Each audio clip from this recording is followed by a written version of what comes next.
अस्सलाम guys, I hope you have been doing great. तो आज हम बात करेंगे कोरिया में पोस्ट ग्रेजुएट स्टूडेंट्स के हवाले से कि वो कोरिया में कैसे एडमिशन ले सकते हैं और उसके बाद उनका वीज़ा वगैरह के लिए डॉक्यूमेंट्स क्या चाहिए और ये कैसा प्रोसीजर है, हम इस बारे में बात करेंगे। तो अगर आप लोग अपने अंडर ग्रेजुएट डिग्री के चौथे ईयर में हो, मतलब कि एक दो सेमेस्टर्स आपके रहते हैं, तो ये वीडियो आपके लिए है। अगर आप ग्रेजुएशन कर चुके हो तो ये वीडियो आपके लिए है। अगर आप मास्टर्स या फिर पीएचडी के लिए अप्लाई करना चाहते हो तो ये वीडियो आप लोगों के लिए है साउथ कोरिया में। तो सबसे पहले हम लोग इस वीडियो को मैं तीन पॉइंट्स पे डिस्कस करूंगा। सबसे पहले एडमिशन के लिए रिक्वायरमेंट्स क्या हैं, दूसरे नंबर पे एडमिशन अप्लाई कैसे करना है, और तीसरे नंबर पे जो हमारा पॉइंट है, अगर आपको एडमिशन मिल चुका है तो आप लोगों ने वीज़ा कैसे अप्लाई करना है, और मतलब कि वीज़े के लिए डॉक्यूमेंट्स क्या चाहिए आप लोगों को। तो आई होप अगर आप ये वीडियो पूरी देखेंगे तो इंशाल्लाह आपको किसी एजेंट वगैरह की ज़रूरत नहीं पड़ेगी। अगर फिर भी आप लोग किसी एजेंट के पास जाना चाहते हैं तो आप मेरे से रब्ता कर सकते हैं। मेरा ये नीचे चल रहा होगा या डिस्क्रिप्शन में आप मेरे से अपॉइंटमेंट भी रख सकते हैं। अगर आप वो अपॉइंटमेंट करेंगे तो आई होप इंशाल्लाह आप और क्लियर हो जाएंगे और आपको अपने पैसे ज़ाया करने की ज़रूरत नहीं पड़ेगी किसी कंसल्टेंट के पास जाके या किसी एजेंट के पास जाके।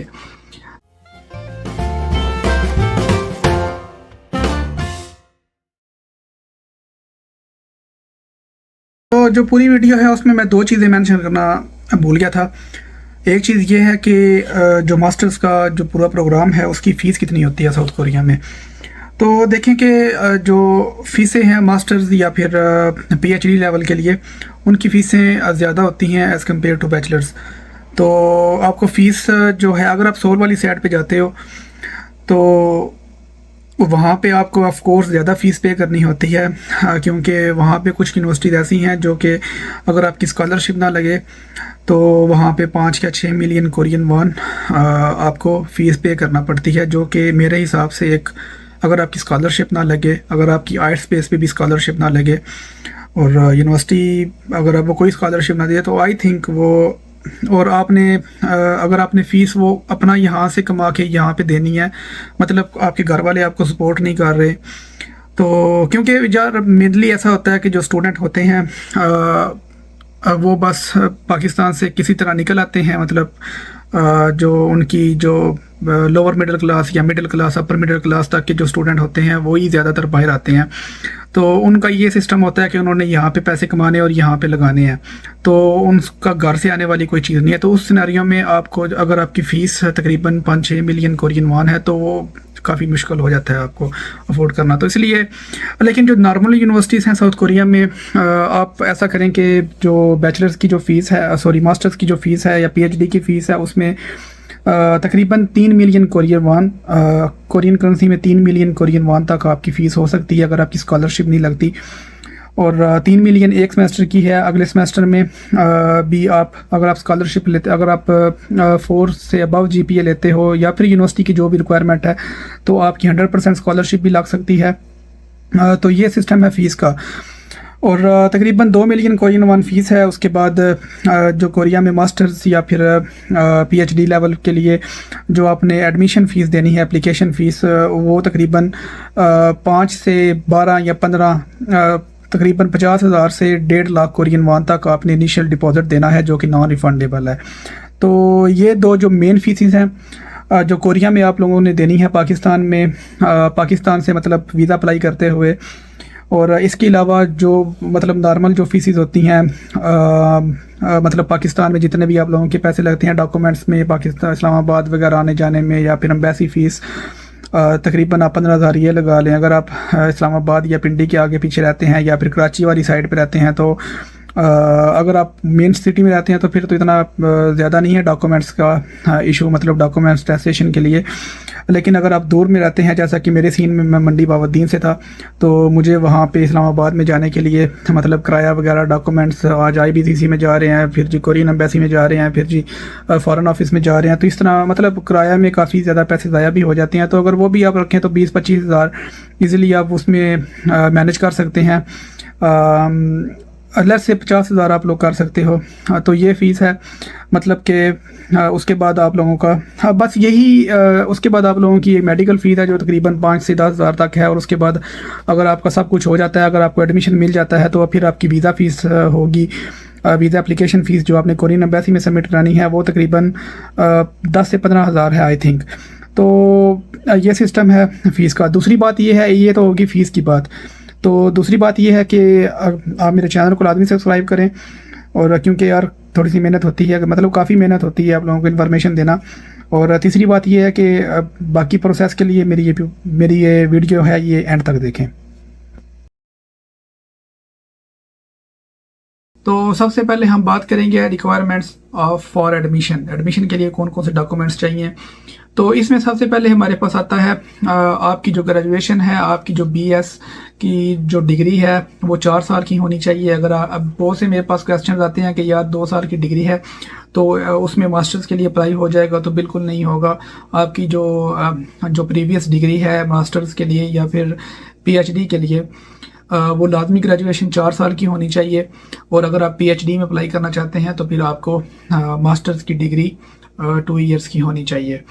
तो इसमें अगर हम मार्क्स पे बात करें कि आपकी कितनी परसेंटेज होनी चाहिए, तो नॉर्मली 60% मार्क्स आपके होने चाहिए। अगर आप अपनी डिग्री को सीजीपीए में कन्वर्ट करना चाहते हैं तो 2.6 तक आपके आउट ऑफ 4 2.6 आपके सीजीपीए की रिक्वायरमेंट होनी चाहिए। मोस्टली यूनिवर्सिटीज़ यहाँ से एक्सेप्ट करती हैं। और जो इससे वैसे जो अगर आप यूनिवर्सिटी की वेबसाइट पे जाएं तो कुछ खास रिक्वायरमेंट नहीं है मार्क्स के हवाले से, लेकिन जो कोरिया में ऐसा सिस्टम है कि कोटे के हिसाब से काम करते हैं।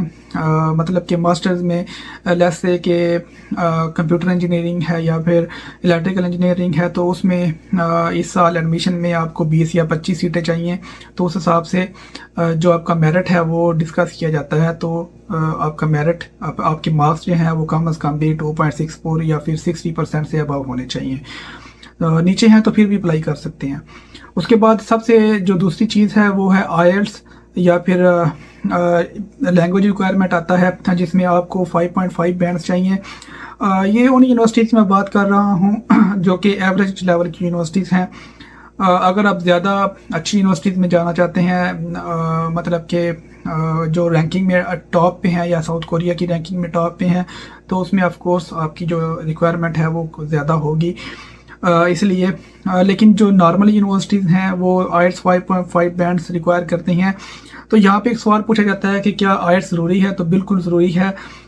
एक दो लोगों ने मेरे से रब्ता भी किया है कि हमारे पास आईएलटीएस नहीं है, तो अम्बेसी हमें एडमिशन मिल चुका है लेकिन अम्बेसी हमारी फ़ाइल नहीं एक्सेप्ट कर रही।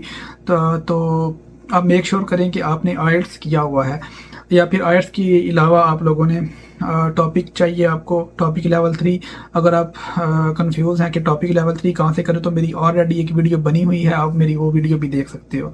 उसके बाद अगर आपके पास आईएलटीएस या टॉपिक लेवल 3 या फिर टोफिल या फिर टोइक चाहिए होता है, अगर आप यूनिवर्सिटी की वेबसाइट किसी भी यूनिवर्सिटी की वेबसाइट को एक्सप्लोर करें तो वहाँ पे 2-3 टेस्ट और भी लिखे हुए हैं, तो आप कोई भी कर सकते हैं। मतलब कि जो रिक्वायरमेंट है वो पूरी होनी चाहिए। तो मेरे से एक पीटीई टेस्ट के हवाले से बात की जाती है कि क्या पीटीई टेस्ट है वो वैलिड है। जो देखो पीटीई टेस्ट है जो वो बिल्कुल ईजी है। मैंने भी कुछ प्रैक्टिस टेस्ट किए हुए हैं, तो वो एक तरह का हलवा है। लेकिन पीटीई टेस्ट है वो साउथ कोरिया में 95% से 98% यूनिवर्सिटीज़ में चलता नहीं है। मतलब कि अगर आप किसी भी यूनिवर्सिटी की रिक्वायरमेंट में जाके चेक करें तो आपको पीटीई दूर दूर तक नज़र नहीं आएगा। तो इस वजह से साउथ कोरिया में एडमिशन के लिए आपको आईएलटीएस ही करना ज़रूरी है। और अगर आप कोरियन एम्बेसी की वेबसाइट पे जाएं, पाकिस्तान की इस्लामाबाद की, तो वहाँ पे भी उन्होंने आईएलटीएस रिकमेंडेड लिखा हुआ है। तो इसलिए आपको आईएलटीएस ही करना चाहिए 5.5 बैंड्स में। अगर आपने पीटीई किया है तो आई डोंट थिंक कि आपको कोई ऐसी यूनिवर्सिटी मिले जो आपको पीटीई के बेस पे एडमिशन दे सके। तो उसके बाद हमारे पास बात आती है तीसरे नंबर पे, वो है सेल्फ इंट्रोडक्शन या फिर आपको स्टडी प्लान चाहिए होता है। ये बिल्कुल एक SOP की तरह ही होता है, लेकिन आपने अपना सेल्फ इंट्रोडक्शन एक अलग सिस्टम, एक अलग पेज पे बनाना है, लिखना है, और स्टडी प्लान अलग पेज पे लिखना है। और समटाइम्स आपकी रेज्यूमे भी मांगते हैं, मतलब कि आपको वो CV भी रिक्वायर्ड करते हैं, तो उस सूरत में आपके पास एक CV भी होनी चाहिए। उसके बाद है बैंक स्टेटमेंट के बारे में। बैंक स्टेटमेंट या फिर लेटर ऑफ डिपॉजिट और अकाउंट मेंटेनेंस लेटर। कोरिया में डिपॉजिट लेटर यहाँ पे चलता है, तो अगर आप कोरिया से एडमिशन अप्लाई करते हैं मास्टर्स के लिए कोरिया में ही रह के, तो आपको सिर्फ डिपॉजिट लेटर शो करना है। अब अगर पाकिस्तान से आप लोग एडमिशन अप्लाई करते हैं, तो यार ऐसा सिस्टम है कि पाकिस्तान या इंडिया जहाँ से भी आप लोग अप्लाई कर रहे हैं, जो यूनिवर्सिटीज़ का मेन मकसद ये है कि आपके अकाउंट में उस वक़्त $18,000 पड़े होने चाहिए। तो उसमें अगर आप अकाउंट मेंटेनेंस लेटर ऐसा अपने बैंक को बोलते हैं कि ऐसा मतलब थोड़ा सा एडिट करके ये लिख दें कि हमारे अकाउंट में इस वक्त इतनी रकम पड़ी हुई है, तो उस सूरत में आपको बैंक स्टेटमेंट नहीं चाहिए होगी, सिर्फ वो अकाउंट मेंटेनेंस लेटर से ही आपका गुजारा हो जाएगा। आपको एडमिशन के लिए आप एडमिशन के लिए अप्लाई कर सकोगे। तो इस वजह से सिर्फ आप बैंक स्टेटमेंट की ज़रूरत नहीं है, क्योंकि बहुत से लोग ऐसे हैं जिन्होंने ताज़े पैसे डाले होते हैं, तो अगर आप बैंक स्टेटमेंट वो वाली देंगे तो ऑफ कोर्स एक नेगेटिव पॉइंट है। इस वजह से अगर आप $18,000 वाली अकाउंट मेंटेनेंस लेटर या फिर डिपॉजिट लेटर यूनिवर्सिटी के लिए एडमिशन के लिए अप्लाई करोगे लगा के, तो इंशाल्लाह ये बेहतरीन होगा। तो एक और हवाले, इसमें एक और बात मैं ऐड करता चलूँ, वो ये है कि इस साल 2023 में $18,000 की रिक्वायरमेंट है। कुछ यूनिवर्सिटीज़ ऐसी हैं जो $22,000 भी जो $22,000 से अपना काम स्टार्ट कर रही हैं, लेकिन आने वाले साल 2024 में according to my experience universities, जो मैक्सिमम यूनिवर्सिटीज़ हैं वो $22,000 डिमांड करेंगी, लेकिन 2023 में मैक्सिमम यूनिवर्सिटीज़ $18,000 डिमांड कर रही हैं। तो ये सिस्टम है बैंक स्टेटमेंट का या फिर सोर्स ऑफ इनकम का। उसके बाद है एक और बात मैं ऐड करता चलूँ, कुछ यूनिवर्सिटीज़ रहती हैं वो आपको सोर्स ऑफ इनकम भी मांगती हैं। जो आपका गारंटर होता है, जैसे जो आपके फादर हैं जो आपको स्पॉन्सर करेंगे, उनकी सम टाइम वो सोर्स ऑफ इनकम भी रिक्वायर करते हैं। तो इसमें आपके जो भी आप उनको शो करना चाहते हैं कि आपके वालिद साहब ये काम करते हैं, उस हवाले से आप उनको बिजनेस रजिस्ट्रेशन सर्टिफिकेट भी दे सकते हैं। अगर वो प्रॉपर्टी में है तो आप उनको अपनी प्रॉपर्टी वगैरह के डॉक्यूमेंट्स भी प्रोवाइड कर सकते हैं, लेकिन होने इंग्लिश में चाहिए और उसके बाद नोटराइज भी होने चाहिए ओरिजिनल कॉपीज़। और इसमें है रिकमेंडेशन लेटर, नेक्स्ट पे आता है रिकमेंडेशन लेटर। आपको जो यूनिवर्सिटीज़ हैं मास्टर्स के लिए वो एक रिकमेंडेशन लेटर डिमांड करती हैं, समटाइम्स 2 भी करती हैं, लेकिन PhD के लिए 2 से 3 रिकमेंडेशन लेटर डिमांड करती हैं, यूनिवर्सिटीज़ रिक्वायर करती हैं। उसके बाद छठी चीज़ है वो है FRC बाय बर्थ, मतलब कि आपके बहन भाई या फिर आपके अम्मी अब्बू के बारे में FRC वो होनी चाहिए, बाय स्पाउस नहीं होनी चाहिए, बाय बर्थ होनी चाहिए। और उसके बाद उसके बाद पेरेंट्स की ID कार्ड या फिर पासपोर्ट, इंग्लिश में ID कार्ड होने चाहिए। अगर उर्दू में है, उर्दू में है तो फिर आपको वो ट्रांसलेट करके देने पड़ेंगे। और उसके बाद आपके अपना ID कार्ड और पासवर्ड, ID कार्ड और पासपोर्ट। तो ये बात याद रखें, कोरिया में आपके जो एजुकेशनल डॉक्यूमेंट्स हैं या फिर जो भी आपने फ़ोटोकॉपीज़ की हुई हैं वो नोटराइज होने चाहिए। अगर आप नोटराइज जमा नहीं करा सकते तो फिर आपकी जो भी जो एजुकेशनल डॉक्यूमेंट्स हैं वो पहली बात है कि वो अपोस्टाइल होने चाहिए। तो अपोस्टाइल आजकल पाकिस्तान में सिस्टम शुरू नहीं हुआ मेरे ख्याल से, लेकिन इंशाल्लाह और 5-6 महीनों में हो जाएगा। तो अगर अपोस्टाइल ना हो तो फिर आपने फॉरेन ऑफिस से भी स्टैंप लगवानी है और उसके बाद आपने कोरियन एम्बेसी से भी अपने डॉक्यूमेंट्स पे स्टैंप लगवानी है। तो उसके बाद आप लोगों ने उन डॉक्यूमेंट्स को फ़ोटोकॉपी करवा के, और समटाइम्स जो कुछ यूनिवर्सिटी आती हैं वो कहती हैं कि हमें ओरिजिनल स्टैंप वाले फ़ोटोकॉपीज़ चाहिए। तो आप ये मेक श्योर करें कि जब भी आप लोग अपने डॉक्यूमेंट्स की अटेस्टेशन के लिए इस्लामाबाद जाएं अटेस्टेशन कराने के लिए, तो आप उनकी 1 या 2 फ़ोटोकॉपियाँ भी अटेस्टेड करवाएं वहाँ से। तो जो नॉर्मल यूनिवर्सिटीज़ हैं वो अटेस्टेड डॉक्यूमेंट्स की फ़ोटोकॉपियाँ, नोटराइज फ़ोटोकॉपियाँ भी एक्सेप्ट कर लेती हैं, लेकिन कुछ केसेस में आप लोगों के वो ओरिजिनल डिमांड करती हैं, ओरिजिनल अपोस्टाइल्ड या फिर नोटराइज्ड डॉक्यूमेंट्स वो डिमांड करती हैं। तो ये हो गया रिक्वायरमेंट्स फॉर एडमिशन की। अब चलते हैं how to apply for admission. Admission कैसे अप्लाई करना है वो भी आप देखें।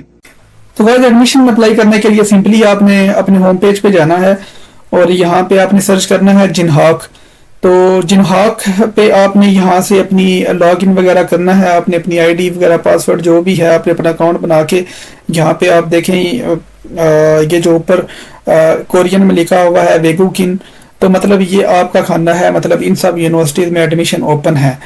तो इनमें आप किसी भी यूनिवर्सिटीज़ में अप्लाई कर सकते हैं। बेहतर है कि आप कोई क्रोम एक्सटेंशन वगैरह डाउनलोड कर लें या फिर गूगल ट्रांसलेटर से आप इसको ट्रांसलेट करके देख लें कि कौन कौन सी यूनिवर्सिटीज़ में एडमिशन ओपन है। तो ये देखें, जैसा कि अभी मैंने एक यूनिवर्सिटी ओपन की है, तो इसमें ये सब तरीकाकार है, इसकी कितनी फ़ीस भी है, सब जो भी है गाइडलाइंस, एडमिशन गाइडलाइंस, जो जो डॉक्यूमेंट्स चाहिए, क्या इनका प्रोसीजर है, ये सब इन्होंने ऐसे मेंशन किया हुआ है। और इसके अंदर पेमेंट का भी ऑप्शन है कि आप लोगों ने अपनी अपनी एप्लीकेशन फ़ीस कैसे देनी है।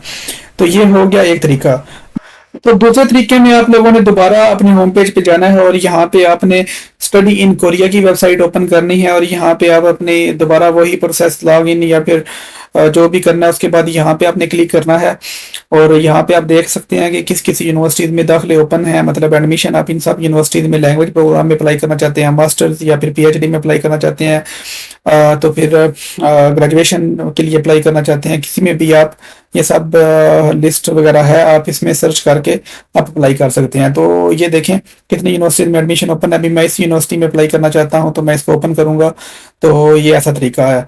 तो तीसरे तरीके में आपको दोबारा यूवे अप्लाई की वेबसाइट पे जाना पड़ेगा। यूवे अप्लाई में आप लोगों ने अपनी अगेन आईडी वगैरह पासवर्ड बनानी है। तो कोरिया में जो एडमिशन के अप्लाई करने के इसके अलावा भी दो तरीके हैं। एक ईमेल का तरीका है जिसमें आपने अपने डॉक्यूमेंट्स ईमेल के जरिए सेंड करने होते हैं, और एक और तरीका है वो है जिसमें आप लोगों ने यूनिवर्सिटी में डायरेक्ट बाय पोस्ट अपने डॉक्यूमेंट्स सेंड करने होते हैं।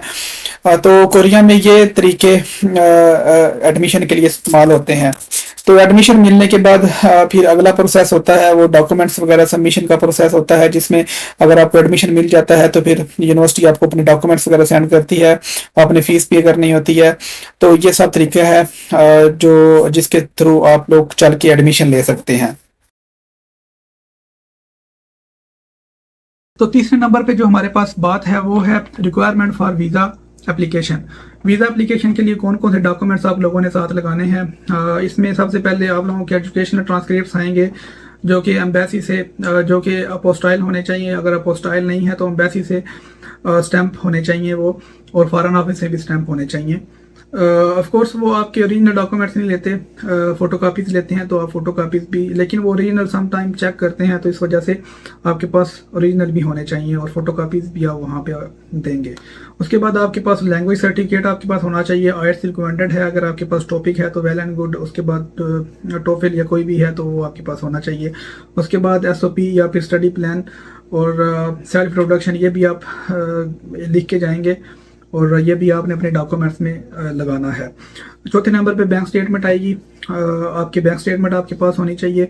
उसके बाद बैंक स्टेटमेंट जो है वो एम्बेसी की वेबसाइट के हिसाब से कम से कम 15 दिन पुरानी हो, लेकिन अब मेक श्योर करें कि आपकी जो बैंक स्टेटमेंट है वो 2 से 3 मंथ की आप बैंक स्टेटमेंट लाजमी साथ लगाएं, क्योंकि जो मैक्सिमम 80% जो वीज़ा रिफ्यूज़ल्स हैं वो बैंक स्टेटमेंट पे डिपेंड करते हैं कि आप लोगों ने बैंक स्टेटमेंट अच्छे से मेंटेन नहीं की होती है। एक दिन ही पैसे डलवाए और अगले दिन बैंक स्टेटमेंट लगा दी। That's not how you do.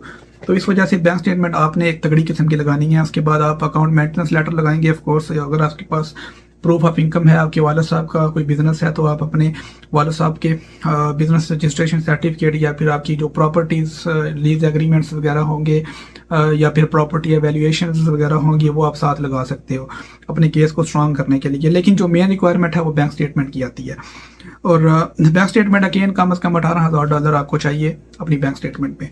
तो इसका ये मतलब नहीं है कि आपने पूरे मैच के पूरी गिनती करके $18,000 लगाए हुए हैं, ये नहीं है। आपको कुछ एक्स्ट्रा मनी भी शो करनी पड़ेगी। कम से कम आप मैं कहूँगा कि आप अगर आप 18,000 की यूनिवर्सिटी डिमांड कर रही है तो आप 20,000 की बैंक स्टेटमेंट लेके एम्बेसी में वीज़ा अप्लाई करने के लिए जाएं। उसके बाद आप लोगों की एफआरसी चाहिए होगी एम्बेसी में, और आपका आईडी कार्ड और पासपोर्ट ऑफ कोर्स, और उसके बाद मेडिकल रिपोर्ट। अच्छा, पासपोर्ट आपका कम से कम भी 6 महीने से ज़्यादा एक्सपायरी डेट वाला होना चाहिए। और उसके बाद मेडिकल रिपोर्ट सिंपल होती है, कोई भी आपको लस्सी शस्सी पीने की ज़रूरत नहीं है। जस्ट वो टीबी चेक करते हैं, तो मेक श्योर करें कि आपको खंग शंग ना लगी हो और आपका मेडिकल क्लियर हो। तो ये होगी। उसके बाद करेक्टर सर्टिफिकेट बाय पुलिस का करेक्टर सर्टिफिकेट भी चाहिए होता है। समटाइम्स आप ले जाएं तो अच्छा है, लेकिन ऑप्शनल है, ये रेगुलर डॉक्यूमेंट्स में नहीं आता, तो इस वजह से ये ऑप्शनल डॉक्यूमेंट है। इसमें प्रूफ ऑफ इनकम भी है, ऑप्शनल डॉक्यूमेंट है। अगर आपके पास प्रूफ ऑफ इनकम नहीं है तो आप नहीं लगा सकते हैं, तो भी खैर है। तो इसमें प्रूफ ऑफ इनकम और police character certificate optional documents हैं।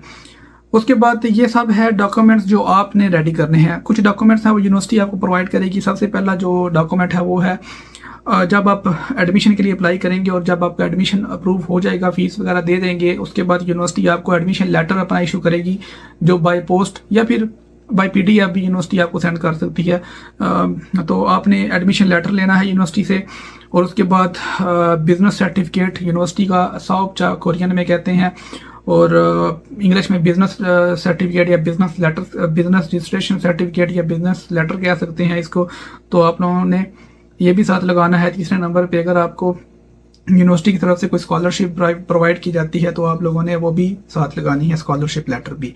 और अगर आपको प्रोफेसर की तरफ से स्कॉलरशिप अगर आपको प्रोवाइड की हुई है तो आपने प्रोफेसर का वो लेटर अटैच करना है, और उसके बाद प्रोफेसर समटाइम अपनी बैंक स्टेटमेंट भी देता है, तो आप उसकी बैंक स्टेटमेंट भी यूज़ कर सकते हैं, लेकिन ये ऑप्शनल डॉक्यूमेंट है। जो मेन डॉक्यूमेंट है वो है लेटर ऑफ स्कॉलरशिप, वो आपने लाजमी साथ लगाना है अगर आपको स्कॉलरशिप प्रोवाइड की गई है। तो ये सब डॉक्यूमेंट्स हैं, ये आप लोगों ने यूनिवर्सिटी में अपनी फ़ाइल बना के आप लोगों ने एम्बेसी में ले जाने हैं, और वहाँ पे तकरीबन आई थिंक 15,000 तक फ़ीस है, जो कि नॉन रिफंडेबल है, वीज़ा एप्लीकेशन फ़ीस। तो आप लोगों ने ऐसे वीज़ा अप्लाई करना है। तो इंशाल्लाह आई होप कि आप लोगों का वीज़ा लग जाए। तो इंशाल्लाह मिलेंगे कोरिया में। Good luck.